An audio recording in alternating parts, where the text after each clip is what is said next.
again, everybody. This is Mike Miazga with the American Supply Association. We'd like to welcome you to another one of our ASA Town Hall interviews. We've got a real treat for you here today. I'll be joined in a minute by Tim Brink, the CEO of the Mechanical Contractors Association of America. Tim will be answering ASA member questions about what's going on in the mechanical contracting side of our supply chain, a hugely important sector. Tim will be up here in just a minute. First, as always, we'd like to thank our ASA supplier partner members for their continued support and championing of ASA events and initiatives. Without our ASA supplier partner support, many of the programs and new initiatives that ASA rolls out each year would not be possible without their support. And real quick, a huge shout out to A.O. Smith for their continued above and beyond support of ASA programs and initiatives. A.O. Smith is the presenting sponsor here of the ASA Town Hall interview series. Tim Brink will be up here in just a second. Let's hear a couple quick words from A.O. Smith, and then it's all things mechanical contracting on the other side. They say to be innovative, you have to think outside the box, which is rather ironic because at A.O. Smith, all our outside the box thinking goes, well, right back into a box. For nearly a century, we've been building innovation into a wide range of water heaters that can fit anyone's lifestyle, which means that our outside the box thinking goes right inside your home. A.O. Smith, innovation has a name. To get an A.O. Smith water heater for your home, visit hotwater.com and click where to buy. Tim Brink is with us now, the CEO of MCAA. Tim, how you doing today? Good morning, Mike. I'm doing great. How are you? Not too bad. Like I said, Tim, I could probably go to Las Vegas and place a bet, and the bet would be, regardless if you're an ASA member, distributor, manufacturer, or manufacturer's rep, odds are you've bumped into an MCAA member. And another bet that I'd probably win is you probably bumped into an MCAA member within the past couple of weeks here. MCAA critically important to the health of our supply chain. Huge mechanical contracting firms working on extremely important projects. Quite frankly, Tim, contribute to the, when it boils down to it, the health and safety of our country. You'd be right there. You'd win that bet. I'm sure of it. We have over 2,600 members across the country, and in the MCA world, we view our relationships as a family, and they tend to partner with their distributors and with the manufacturers. So I'm sure our paths cross every day, and I'm glad finally our paths are crossing in this way. Yeah, me too. So when we found out Tim was going to do this, graciously accepted to do this interview, I reached out to members of our industrial piping division, Tim, which are folks that mainly play in the industrial pipe, valve, and fitting sector. A lot of industrial, a lot of commercial work. Again, that's right up MCAA's alley. I reached out to some folks that are part of IPD and said, "Hey, Tim Brink is coming on the show, and what do you want to ask him?" And boy, oh boy, you got the questions beforehand. Did, yeah. We got a lot of work to do here in the next couple of minutes. So. Do. How about I tee them up and you hit it down the fairway? Sound fair? Sure. I'll do my best. All right. Leading it off, first question, how about specific examples of what MCA is doing for its members and suppliers during the pandemic here?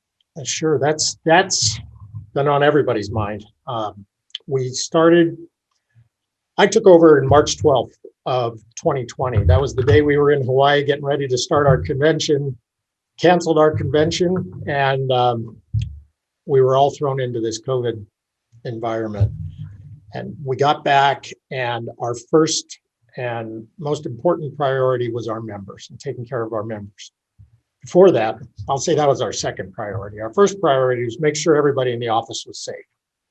So we secured the office, secured a work-at-home environment, and then launched into how do we help our members survive this COVID nightmare, adapt, pivot to remote working, keep their workforces safe. So we launched into a series of webinars and virtual instances to where we gave everybody some best practices on how to work from home, how to manage a job site remotely. That was more reminders than anything else. We developed a whole list of new safety protocols for our members for how to do the arrival at the work site, how to take care of the necessary questions that you have to ask at the beginning of the day, take your temperatures, social distancing, maintain productivity if you can while you're social distancing. And so that was our first priority. Since construction was made essential, and I think everybody in both of our associations are very thankful for that, because it kept all of our members with bread on the table and kept their families viable during the year, because there's a lot of people who are out of work and a lot of people who are just heard the news in New York going hungry these days because of this pandemic. So we really have a lot to be thankful for, I think. So we went from that and we started a new part of our website called our COVID-19 Resource Center. We started working with NECA and SMACNA very closely to align our deliverables during this, because it's usually we go down the path of each of us developing similar resources. And we decided together that now is the time to combine forces, and we split up the duties a little bit. So it brought the MEP side of the industry together. And then we decided, since we were a networking in-person type of organization, we needed to figure out how we could create that environment, but virtually. So we started educating our people. We started getting to know our officers, and just like we're doing here, we started interviewing significant people in the mechanical industry, and we called it Coffee with Kuntz. And we went through a series, 13 weeks of that. We're now doing sponsor spotlights, where we take all of the wonderful companies that sponsor our convention every year, and we're highlighting those on Fridays, where giving our members the opportunity to get to know all of our manufacturer supplier council members,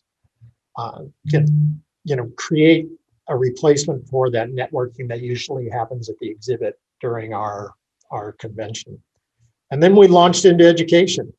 We revised our whole national education initiative, which is based on in-person classes locally. And most of our instructors now offer their classes virtually, and our members are taking advantage of that. We created a pre-institute for project management to satisfy the need to educate young project managers in our industry. And I'm happy to report we graduated almost 200 people from that new class that we developed in 2020. And that, we were working on the Hill in Washington, D.C., fortunately not last week, but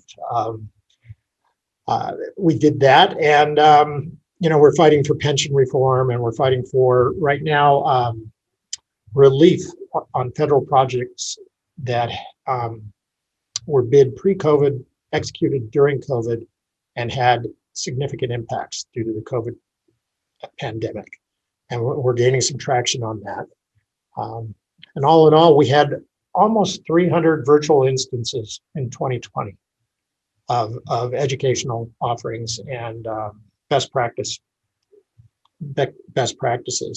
So I think the staff in the office and our membership came together, and we've really responded to COVID pretty well.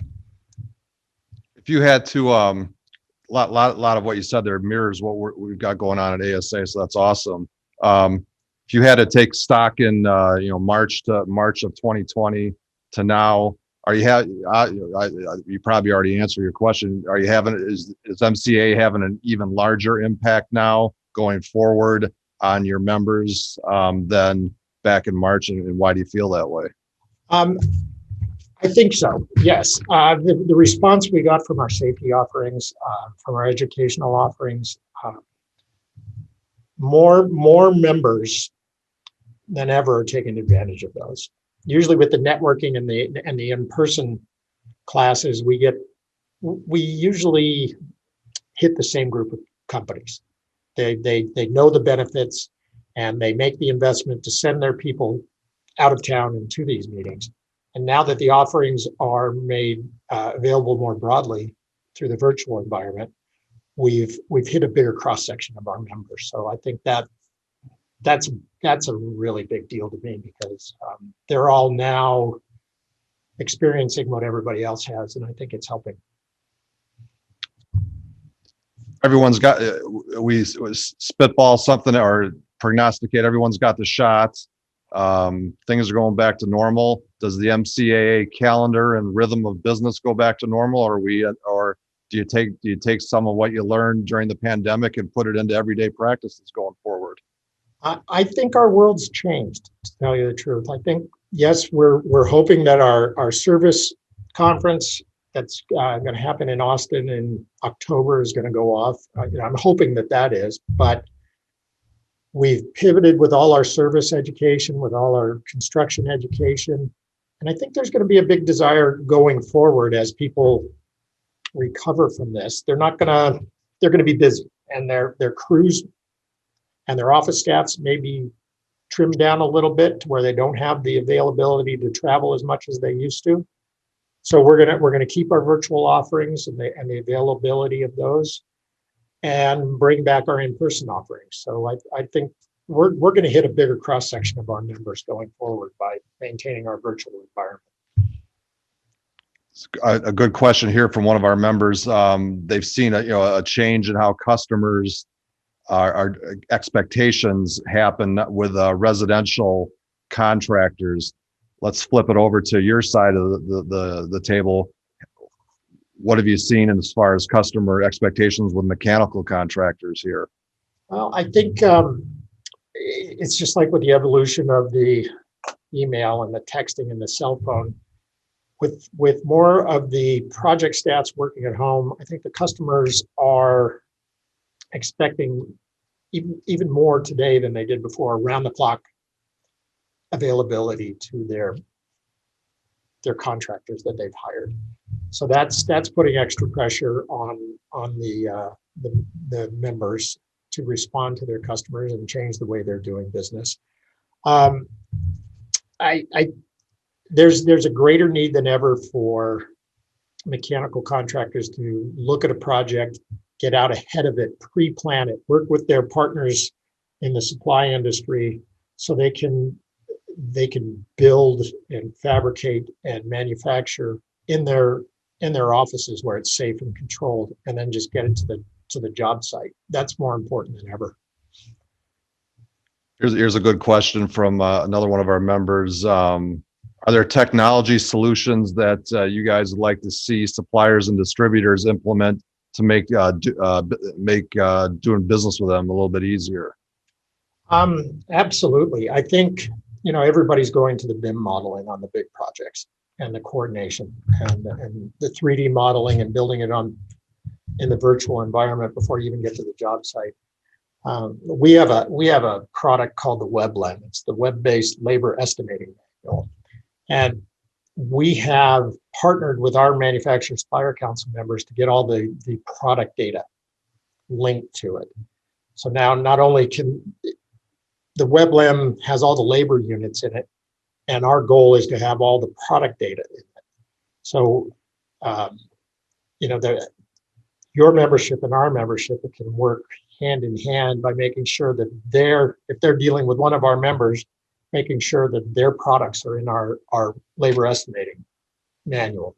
That way, when our contractors model and go from estimate to model to manufacturing or to fabrication, all they have to do is take their model, download the material, send it to their supplier partner, and then we're off to the races. They know exactly what's going to be needed, and they're part of the whole process. I'm going to skip a little bit ahead this is kind of a tie into what you were just talking about a little bit. How long do you think it'll be before mechanical plumbing contractors begin not just utilizing, but depending on an e-commerce solution to drive their purchasing process? That's an interesting subject. We've been talking about that for a few years. We do a think tank every year with our benefactor level sponsors. And we started talking about that 2 or 3 years ago when we looked at the Amazon model.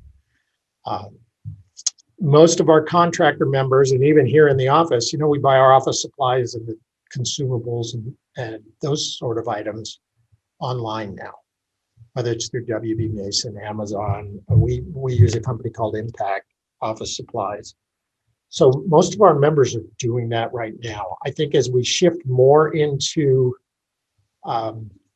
really heavy fabrication manufacturing, and they're ordering thousands of fittings, pipe valves and fittings at a time, I think there's going to be a tendency to go towards more e-commerce, where it's easy for the fab shop manager to go in and say, I need 3,000 half-inch 90s, boom. He can, and that's where the partnerships are really going to be important. If the local suppliers or even regional suppliers can develop a system to where they work with their contractor partners, that's going to help facilitate more productivity, more ease of doing business. But as far as, then on the other hand, the direct relationships with the suppliers are so vital in this industry. I was talking with a few of our contractors this week that, yes, you can order parts online, but the real value of a supplier partner is you call them up and you say, I need it here at this date. And if you have a good partnership, they're going to get it there at that date. And they're going to, and you reward each other with partnership in the business. And I don't think you can't replace that with e-commerce. You can't. And our business is made on relationships. The successful projects are made on relationships at the customer level, at the supply house level, and at the craft level. If we have a good relationship, all of our members are signatory, and our labor partners is the United Association, and we have a great partnership there. You have a great partnership on that level, and you take a step back, and there's people involved in everything. And when people feel like they're in a partnership, they take care of their partners, and you can't replace that. Couple of prognostication questions again here. How quickly do you expect consumer demand to pick up this year? I think if you look at it, there's going to be work. I think the hardest hit areas in our country are the coasts. You look at California, Oregon, Seattle, and Washington, they're getting hit hard, and they're basically shut down again. Arizona's hitting hard. The East Coast has been hit pretty hard. Cities have shut down. The Midwest has a lot of activity. I think there's going to be work out there to bid. A lot of our members are, depending on where they're at, Texas is good. The Midwest is good. The East Coast is showing signs of picking up. California is still in a tailspin, so it's going to be interesting to see what happens there, but work is still going on. I think the people that have a deep bench in regards to the type of work that they do are going to be more successful than the shops that just specialize in one area of the mechanical industry.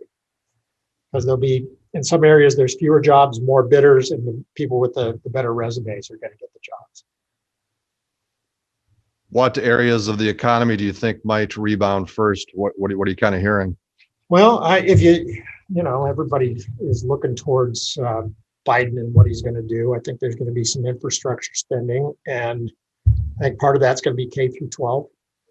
And at least for 21 and 22, beyond that, I think that industry is going to get hit hard because it's totally different.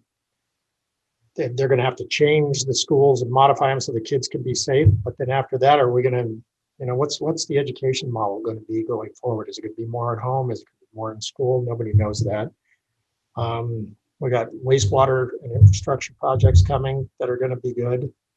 We have a shift away from fossil fuels and towards green energy. I think Biden's going to be a big proponent of that.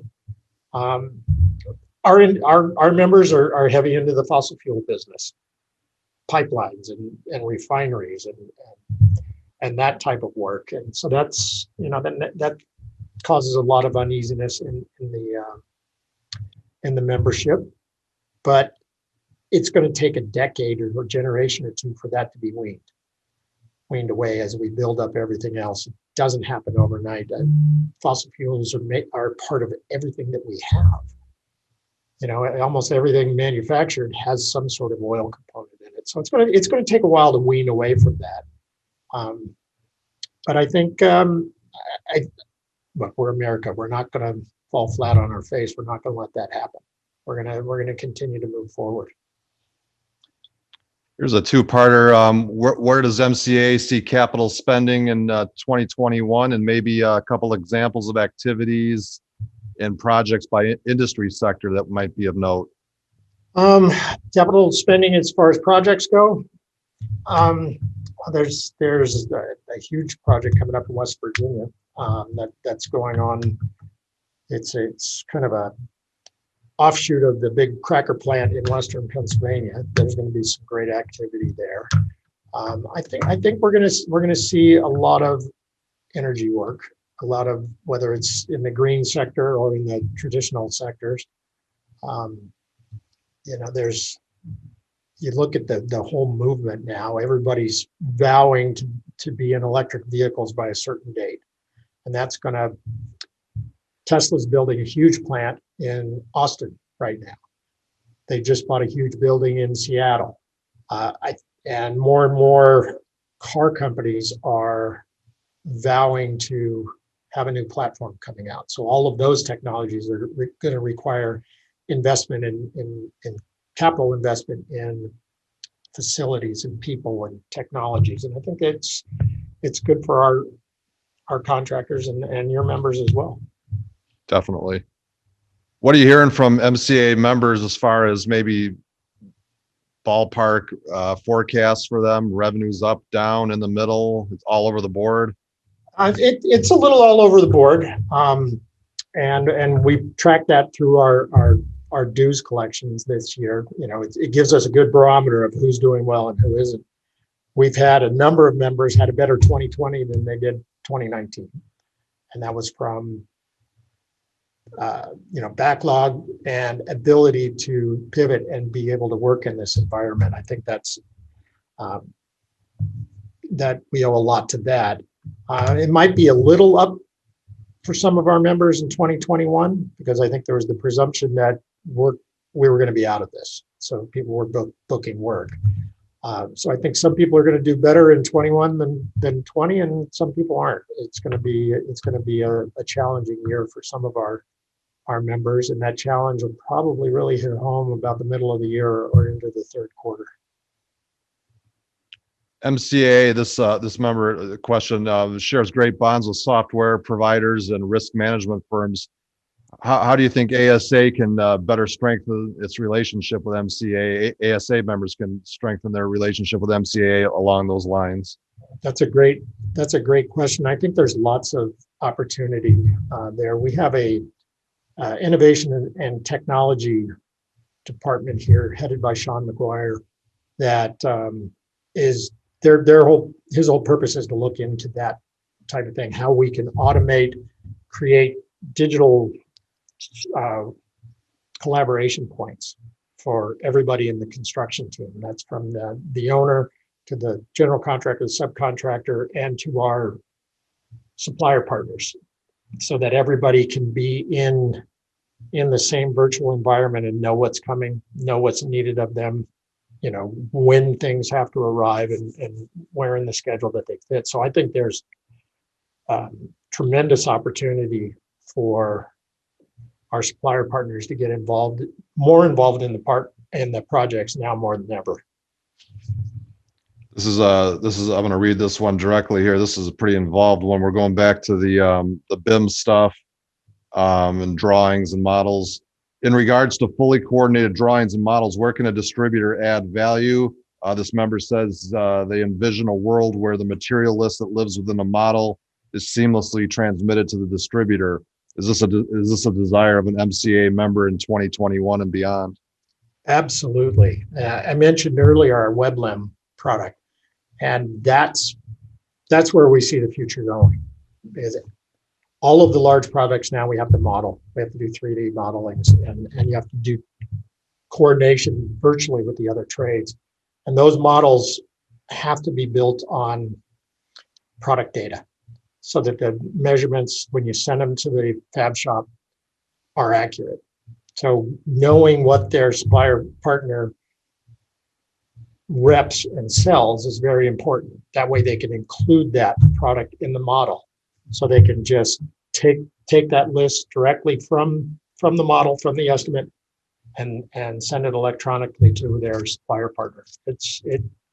The answer to the question is yes, it's very much on the forefront of everybody's thoughts. Awesome.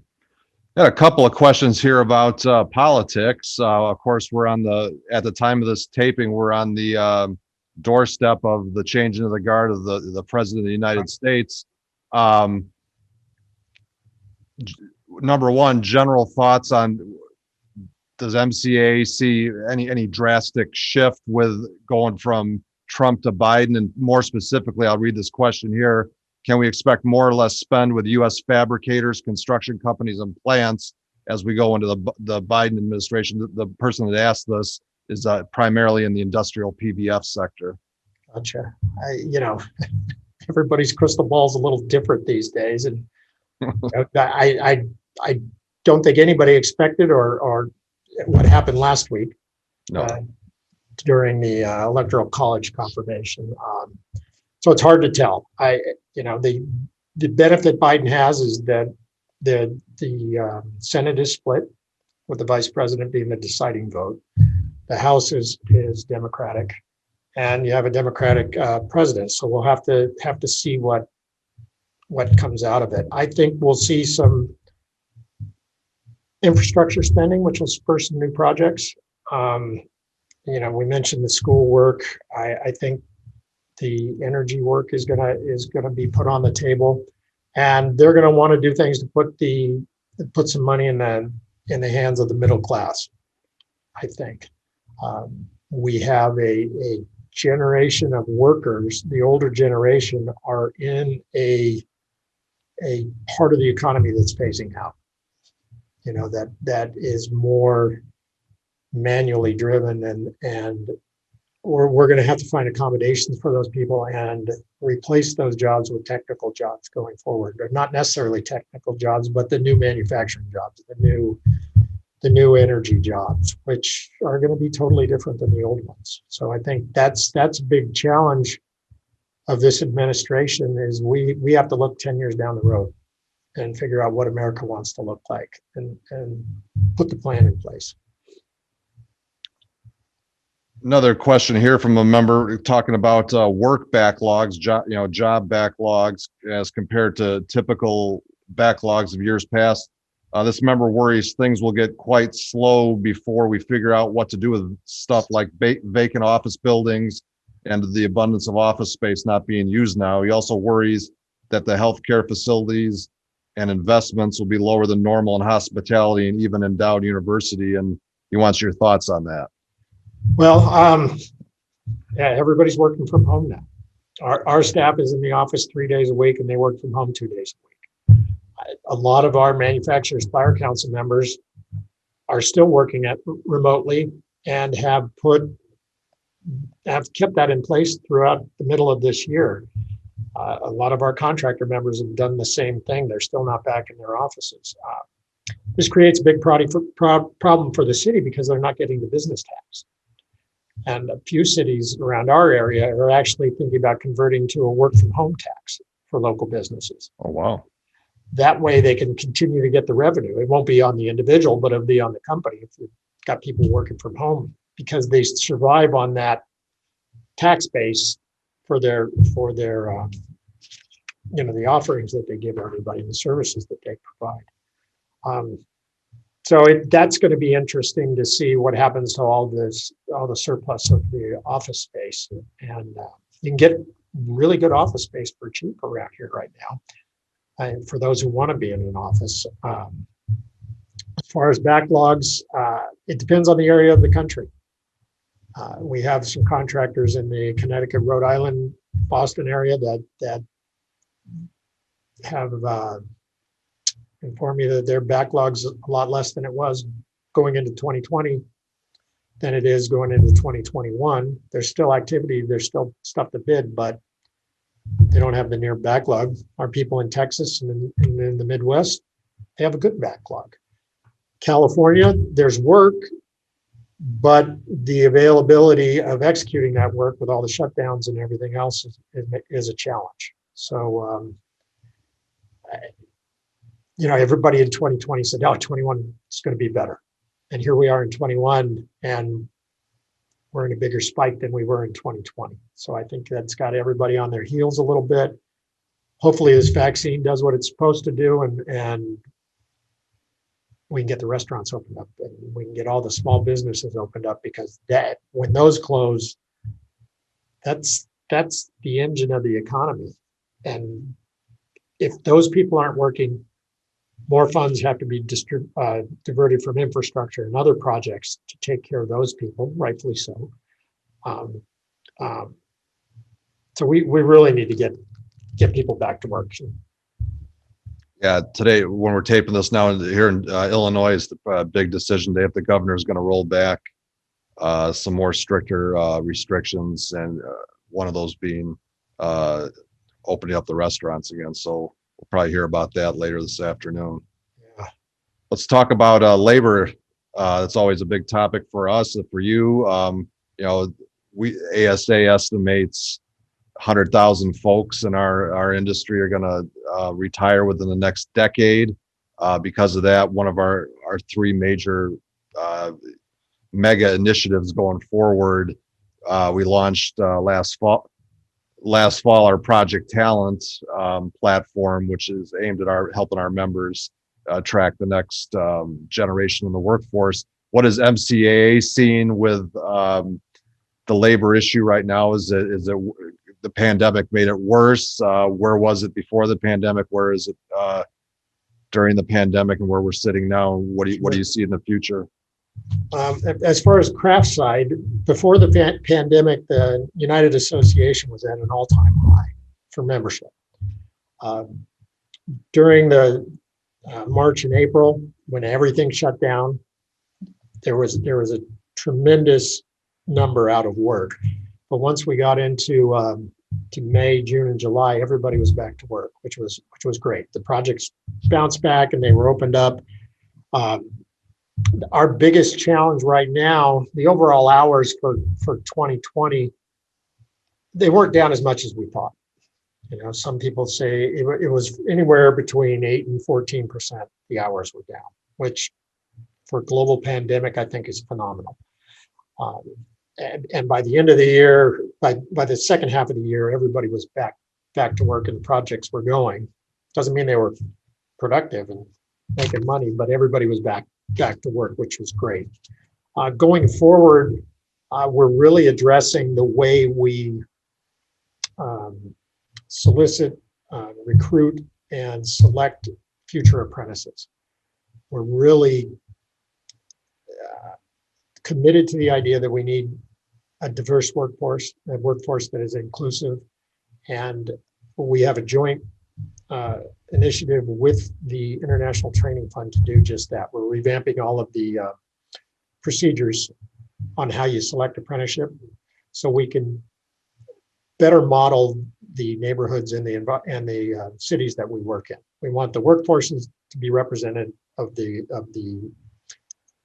makeup of the cities. So, and by doing that, we broaden the pool to include a lot more really qualified individuals to get into the trades. And we're doing the same thing on the employer office side as well. We have 60 student chapters across the country with universities. And we have a very involved program where we work with our local affiliates to help them interact with the students and get those engineering, construction management students into our local contractors' offices. So we're revamping the career development department. We're working with United Association on the apprenticeship side. So we're trying to put these programs and enhance these programs in so that we get more people into the industry. Yeah, labor, it's going to be hugely important, I think, throughout the supply chain here going forward. Right. Let's wrap it up here, Tim. And again, I can't thank you enough for taking some time out of your day to talk to ASA members. What do you give us a Cliff Notes version 2021 in the supply chain, concerns, points for optimism? Where do you think, if you're sitting in December 2021 holiday season, where are we sitting, do you think? I think you're going to see a better relationship between contractors and supplier partners going forward. It's our mission this year, and actually we have scheduled in March what we're calling the MCAA Converge, where we're putting our contractor members, our board of director members with our manufacturer supplier council members in an environment where they can learn from each other and get to know each other. And this is our beta test for it. And we're going to roll it out again. We're going to probably postpone it till the end of the year due to COVID concerns, but because this has to be an in-person meeting. But our goal is to take an already good relationship, because the manufacturer supplier members in MCAA are full members in our association. They're not sponsors. They're not, it's not, everybody has membership dues, but in our eyes, they're full members. Two of their representatives sit on our board of directors as full board members.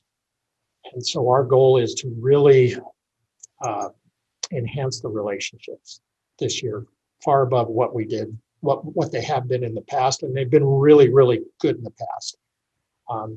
2021, that's one area of concentration that we really want to make those relationships of more value to both sides. Because it's more important now than ever. No doubt about it.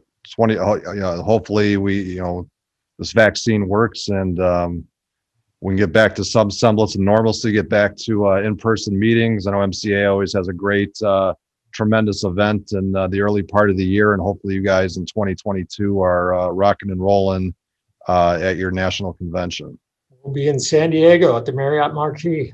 What a great hotel. I love everybody to be there, because we're going to need to really get together, shake some hands, hug each other, and celebrate being back together.